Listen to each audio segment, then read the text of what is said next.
고린도후서 5장 1절 만일 땅에 있는 우리의 장막집이 무너지면 하나님께서 지으신 집 곧 손으로 지은 것이 아니요 하늘에 있는 영원한 집이 우리에게 있는 줄 아느니라. 참으로 우리가 여기 있어 탄식하며 하늘로부터 오는 우리 처소 덧입기를 간절히 사모하노라. 이렇게 입으면 우리가 벗은 자들로 발견되지 않게 하려 함이라. 참으로 이 장막에 있는 우리가 짐진 것 같이 탄식하는 것은 벗고자 함이 아니요 오히려 덧입고자 함이니 죽을 것이 생명에 삼킨 바 되게 하려 함이라. 곧 이것을 우리에게 이루게 하시고 보증으로 성령을 우리에게 주시는 하나님이시니라. 그러므로 우리가 항상 담대하여 몸으로 있을 때에는 주와 따로 있는 줄 아노니 이는 우리가 믿음으로 행하고 보는 것으로 행하지 아니함이로다. 아멘. 땅에 있는 우리의 장막집이 무너지면 우리가 짓지 않은, 손으로 짓지 않는 하늘에 있는 영원한 집이 기다리고 있다. 하늘에 있는 영원한 집, 천국을 이야기하고 있습니다. 연어라는 물고기 여러분 아시죠? 연어는 강에서 태어나서 이제 바다로 가서 한 3년 정도 살다가 또다시 자기가 태어난 그 고향으로 돌아가는, 회귀하는 습성이 있는 이제 물고기입니다. 밴쿠버, 제가 살던 카나다는 그 연어들이 굉장히 많았습니다. 정말 아주 사카이 연어라고 최상의 아주 그 연어가 있습니다. 한국에는 그 연어를 수입해 오지 않더라고요.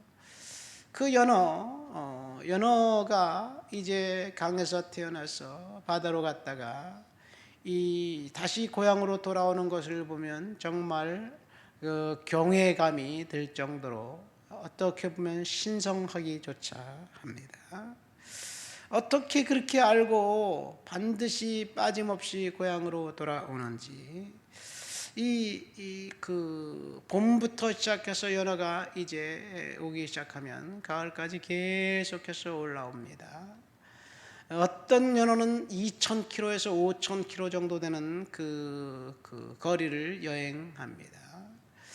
이 강을 따라 올라가다 보면 강물이 굽이굽이 흐르고, 그리고 시내를 따라 올라가다 보면 어떤 곳은 40m, 50m 되는 이제 폭포수, 그 폭포를 거슬러 올라가서 뛰어 올라가 마침내 자기가 태어난 곳에 도착해서 거기서 알을 낳고 죽습니다. 제가 인디안 선교를 할 때 이제 인디안 마을에 가서 연어 훈제한 것들 이렇게 얻어 먹어보고, 그들이 연어 낚시하는 것도 봤어요. 딥넷이라고 잠자리채 같은 그런 아주 큰 네트를 가지고 강에 가서 연어가 올라오면 인디안들이 그것을 넷으로, 딥넷으로 잡아쳐서 휙 해서 던지면 이 길바닥에 떨어지는 거예요. 그렇게 해서 연어를 이제 잡아서 이 훈제해 놓고 겨우내 인디안들이 양식으로 씁니다. 이 어떤 연어는 이렇게 인디안들에게 잡혀서 인디안 가족의 식탁에 그 맛있는 음식이 되기도 합니다.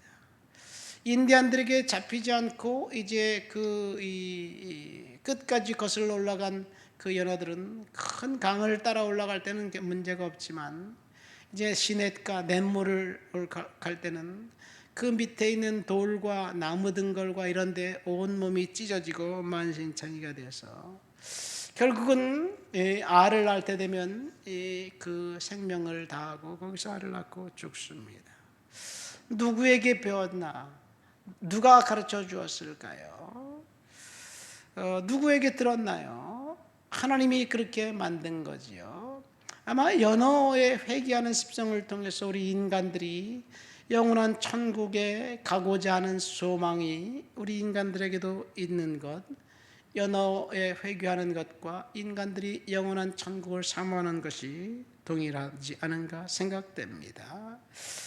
분명히 우리에게는 하늘에 있는 영원한 집이 있습니다. 우리가 믿든 믿지 않든 우리가 인식하든 인식하지 않든 하나님의 심판대 앞에 우리는 서게 될 것이고, 그리고 이 땅에 살면서 어떠한 삶을 살았는지 우리가 믿음을 가지고 판결받게 될 것입니다. 여기서 땅에 있는 우리의 장막집이 무너지면, 이 장막집이라는 말은 스케노스라는 그 원어입니다. 헬라 원어입니다. 이 스케노스의 뜻은 두 가지입니다. 아주 오두막집, 작은 집을 말하고 있습니다. 첫 번째는. 두 번째는 인간의 몸을 스케노스라고 이야기하고 있습니다. 인간의 몸은 결국 파괴되고 후패되어지고 그리고 없어질 몸, 우리가 이 몸, 인간의 육신의 껍데기를 위해서 얼마나 열심히 노력하고 시간과 돈을 버리고 허비하고 있나요? 결국은 이제 없어질 그 인간의 육신, 이 육신을 위해서 그동안 열심히 노력했는데 결국은 때가 되고 시간이 되면 하나님 앞에 갈 수밖에 없는 그 사실을 안다는 것 자체가 은혜이고 축복이 아닌가 생각됩니다. 반드시 우리의 육신은 후패하고 없어지면 끝이 아니라 천국에 가게 된다는 사실. 이 천국은 오늘 보면 이 하늘에 있는 영원한 집이라고 그러니까 천국이 아니라 천당이에요. 요즘은 천당이라는 말을 안 쓰잖아요. 옛날엔 천성에 가는 성도들아, 천성이라고 하기도 하고 천당이라고 하기도 하고, 요즘은 천국으로 통일한 것 같아요. 천당입니다. 영원한 처소, 집이, 우리의 집이 하늘에 있다는 이야기를 예수님께서 이제 마지막 십자가를 지시기 전날 밤, 그 주간에 나귀를 타고 이제 예루살렘에 입성해서 이제 제자들과 함께 계시다가 마지막 그 날 밤을 보내면서 제자들의 발을 씻어주시고, 그리고 마지막 식사를 하시고 난 다음에 주님께서 이런 말씀을 하십니다. 이제 내가 너희를 위하여 거처를 예비하러 갈 것이다. 그래서 거처를 예비하고 준비하고 난 다음에 다시 와서 너희들을 거기에, 그 거처에 너희들이 이제 오게 할 것이다. 그런 말씀을 하셨습니다. 요한복음 14장 1절에 여기서 말하는 거처, 천당입니다. the place, 그 place가 하나님이 우리를 위해 예비하신 천당이에요. 그러니까 천당은 좁은 의미에서는 장소적 의미입니다.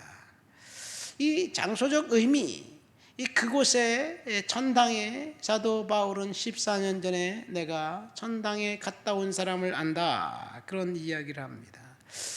천당은 실존하는 장소입니다. 넓은 의미에서는 공간적인 개념입니다.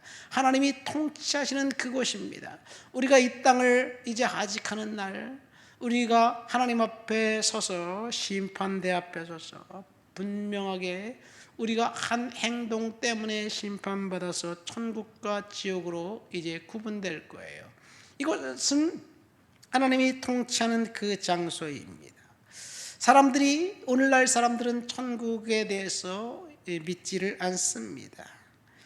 왜냐? 살기 좋아진 세상이 되었기 때문에 그렇습니다. 그러나 천국에는 성경에서 말하는데 생명수 강이 흐르고 생명나무 열매가 있고 도시가 있고 그 다음에 길이 있고 집이 있는 그곳, 새하늘과 새 땅, 그곳에 누가 가느냐? 예수 그리스도를 믿고 예수 그리스도를 영접한 사람들만 가게 됩니다. 그래서 오늘 본문에 보면 1절에 그 영원한 장막집이 무너지면 하늘에 있는 영원한 집이 있다라고 말하면서 우리가 여기서 탄식하며 하늘로부터 오는 우리 처소 덧입기를 간절히 사모한다, 그렇게 이야기하고 있어요. 탄식하며 처소 덧입기를 사모한다, 탄식한다, 덧입다라는 말은 우리 그 4장에 보면 우리가 낙심하지 아니하노니 그 말과 전혀 반대되는 의미인 것 같습니다. 무엇을 무엇 때문에 단식합니까? 잘 안 되기 때문에 단식하는 거예요.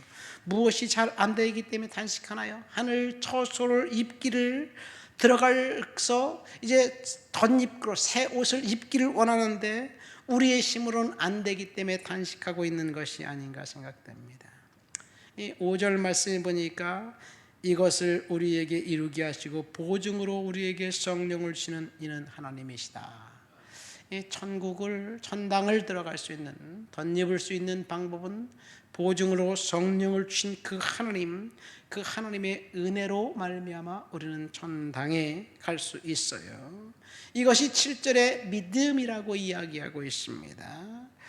이 땅에 속한 욕심과 욕망을 내려놓고 천당을 예비하면서 기대하면서 믿음으로 살아간 사람들, 그 사람들만 주님이 예비하신 천당에 갈 수 있다는 이야기입니다. 이 세상에서 성공적인 인생을 살았어도 죽음 이후에 지옥 간다면 성공적인 인생을 산 것이 아니지요. 우리는 천당을 들어가기 위해서 오늘 말씀처럼 성령과 함께 그곳에 들어가기를 위해서 탄식하며 믿음으로 살아가야 될 줄 믿습니다. 하나님 아버지 감사합니다.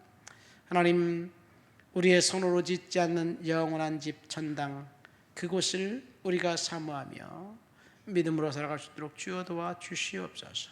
예수님의 이름으로 기도합니다. 아멘.